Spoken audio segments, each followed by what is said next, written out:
The following is for information purposes only and should not be considered investment advice. All opinions and views expressed by the contributors to this podcast are in a personal capacity only.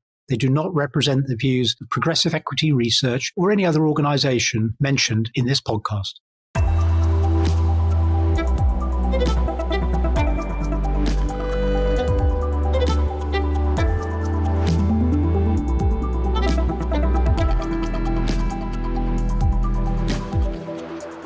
Hey, Jeremy, welcome back.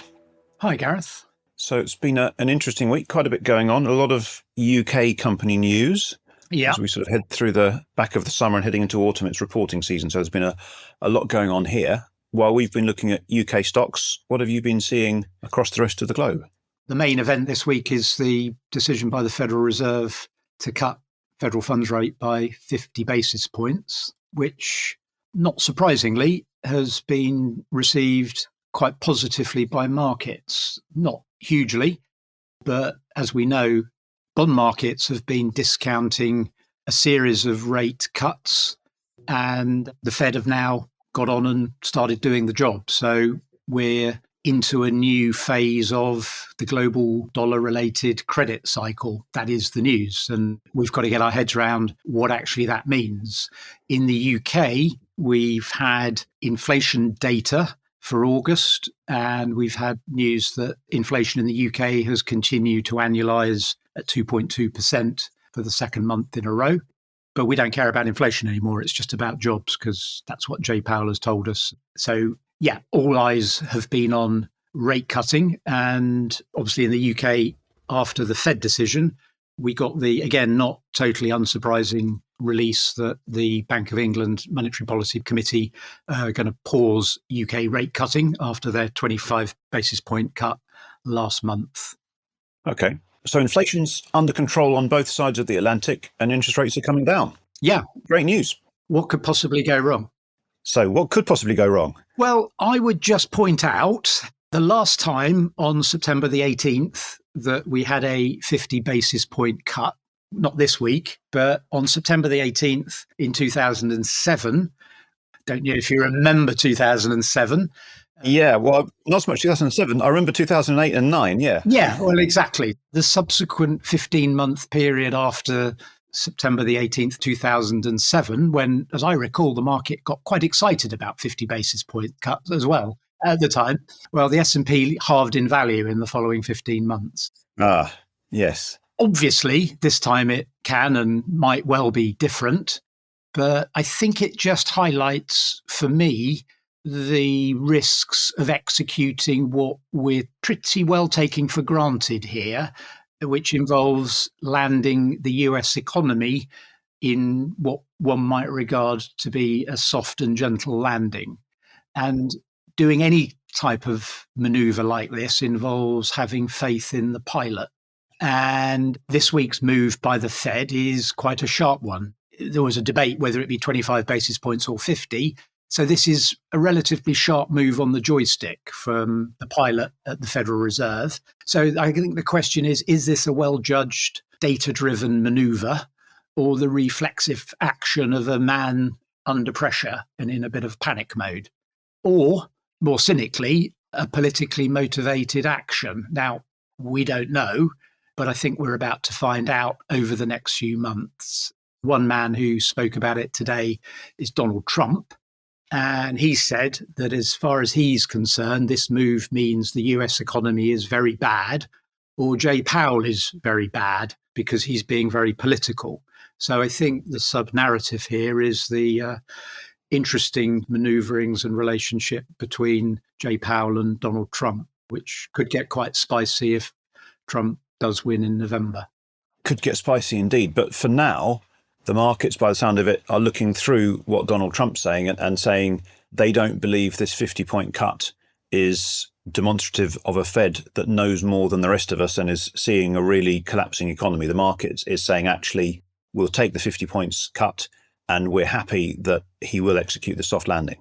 Indeed, absolutely, but not particularly enthusiastically. I would say the reaction in markets is pretty muted. I think the bond market reaction, where yields have gone up, the 10-year Treasury yields have actually gone up, marginally. And they're basically saying, we've already got this. We're already there. And what you're signaling now, we've already discounted. So no real news there. And I think largely because rates have come down to the top end of the range, or more than many people expected, this has weakened the dollar. The DXY is teetering on the 100 level. The pound is at 133 to the dollar. And one thing we do know is that when the dollar weakens, that is generally good news for nearly all financial markets, with the possible exception of US markets. So, yeah, it's good news. The response is relatively muted, but I think we're still very much in wait and see mode. Yeah, wait and see if they can execute the soft landing, and just to make sure that we're not having a repeat of 2007, 8, 9. So, yeah. Exactly. And by comparison, the UK Bank of England Monetary Policy Committee decision to keep rates on hold, I think, is just a bit of a non-event. It's one and done for now, but they're definitely going to continue to cut rates. And I think more so now that the Fed has gone the full 50 and indicating they're going to cut rates further as we go through this year. So, yeah, I mean, the positive takeaway here is undoubtedly that the credit cycle has turned. Interest rates are coming down. History might suggest that one should be slightly careful still, though. Okay, as you say, we'll watch and wait. Yeah, I mean, moving on then to what this all means and the state of the US economy and the level of the dollar, I think there's maybe early signs of things not being quite what investors in UK companies might have assumed regarding dollar and US exposure for our listed equities. So we had quite a major and surprising profit warning from TT Electronics this week, which is focused on their US operations. You could read it that this was self-inflicted, that they had issues at a couple of their operating subsidiaries in the US. It came from left field, and I think also following on from the surprise warning from Rentokil last week, which again was focused on their US exposure. I think there's probably a bit of reconsideration going on about what it means to have exposure, A, to the dollar, which is weakening, so risk, but more importantly, to a potential weakening of the US economy. And I think that's a new thing to just keep an eye on as we go through the rest of this reporting season at the moment.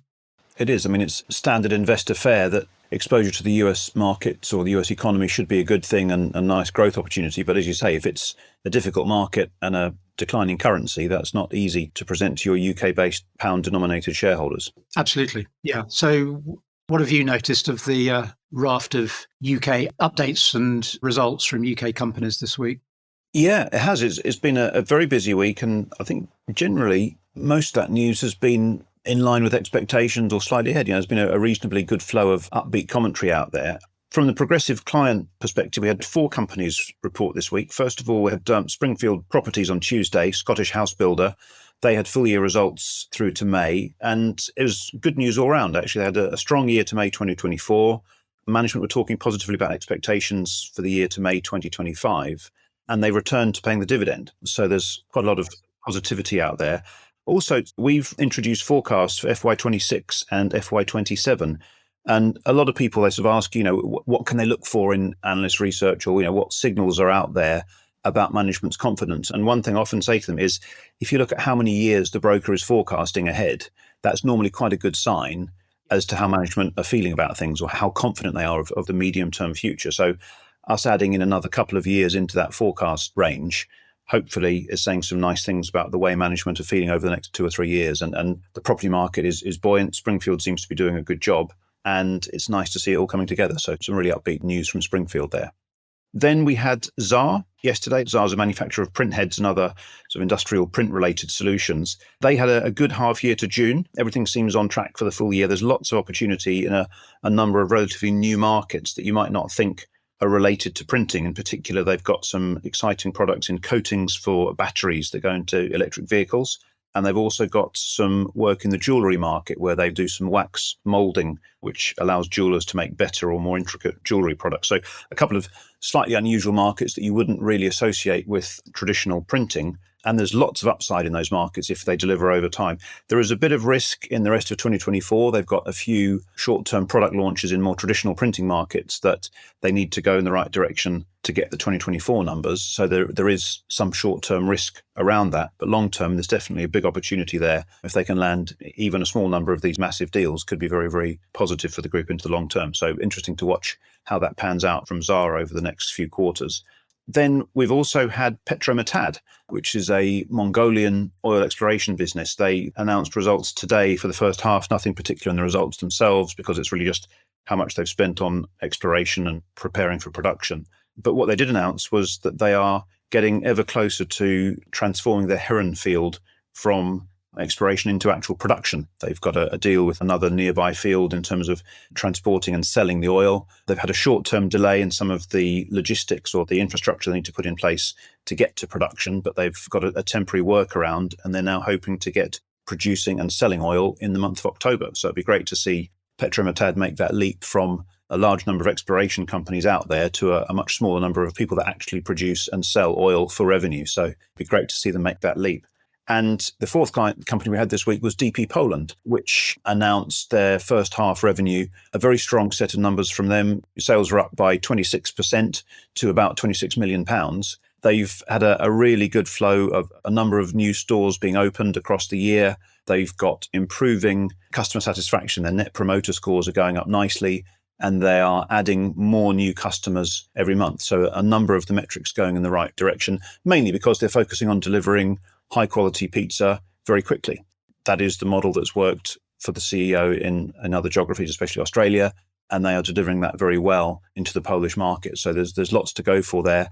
And crucially, they're starting to make the transition from owning and operating all their own stores to the sub-franchisee model, which will allow them to effectively use other people's capital to really turbocharge the growth of that business and reach its potential. So yeah, a really good first half, lots of revenue growth and positive moves within the business, and a lot more to look forward to, again, as they see the second half of the year moving ahead and getting those franchisees really going.